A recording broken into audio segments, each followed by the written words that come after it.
People do these 4 big mistakes when they're trying to go vegan, and it costs them their health and their money. According to a dietitian who is also on a vegan diet, avoiding these 4 mistakes will greatly boost their health and will make the transition to a plant-based diet much more easy and fun. Alyssa Fontaine, a vegan dietitian based in Canada, in a recent interview, mentioned that becoming plant-based successfully should involve learning about the nutrients your body needs to function properly and getting familiar with food substitutes and meal prepping needed for a plant-based lifestyle. Deciding to go vegan can be a smart choice. A vegan diet has been linked to a decreased risk of cancer, type 2 diabetes, and obesity. Furthermore, studies have established a connection between plant-based diets and a wide range of health advantages, such as a reduced risk of developing type 2 diabetes and cardiovascular disease, while also aiding in weight loss.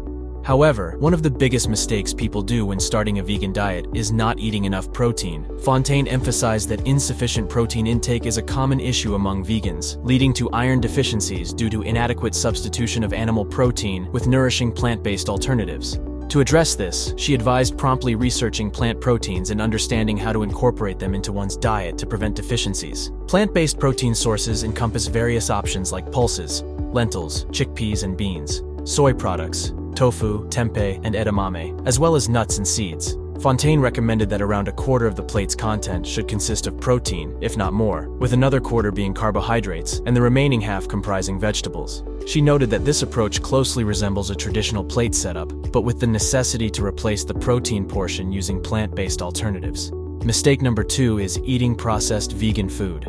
If you find yourself pressed for time, it can be tempting to resort to processed foods or takeout, but according to Fontaine, such choices offer no genuine health benefits, especially in the case of products like vegan sausages. To truly experience the advantages of a plant-based diet, Fontaine stressed the importance of dedicating some time to cooking, even if it's just an hour per week. She recommended setting aside specific moments during the week for meal preparation. Her suggestion involved searching for protein-rich recipes online and preparing around 4 recipes that appeal to you in larger quantities. Fontaine shared her own example, saying, "Currently in my fridge, I have a tofu stir-fry, a chili, a white bean dish, and a tofu cream cheese. I may not know exactly when I'll consume each, but I'm aware they'll remain fresh and suitable for approximately 4 to 5 days."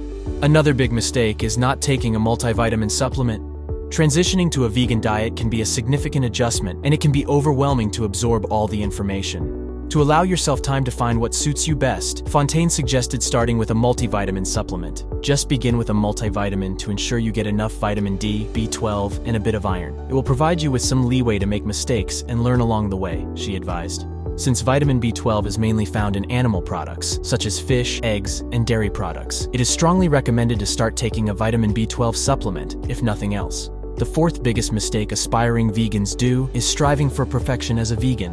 Fontaine emphasized the importance of obtaining all the essential nutrients for your body, but she also pointed out that you don't have to be a perfect vegan all the time. While you ensure adequate protein intake in your daily meals, you can also enjoy the occasional vegan pizza or mac and cheese when eating out on weekends. Fontaine believes that this balance is key to sustaining her vegan diet for over 5 years. You don't need to hold yourself to the standard of being perfect, at least not in the beginning, while you're still new to this whole new lifestyle. You have to add some fun to it, and the food has to be enjoyable, or else what's the point? If you want to learn more about how to properly start a vegan diet with a step-by-step approach, watch this video.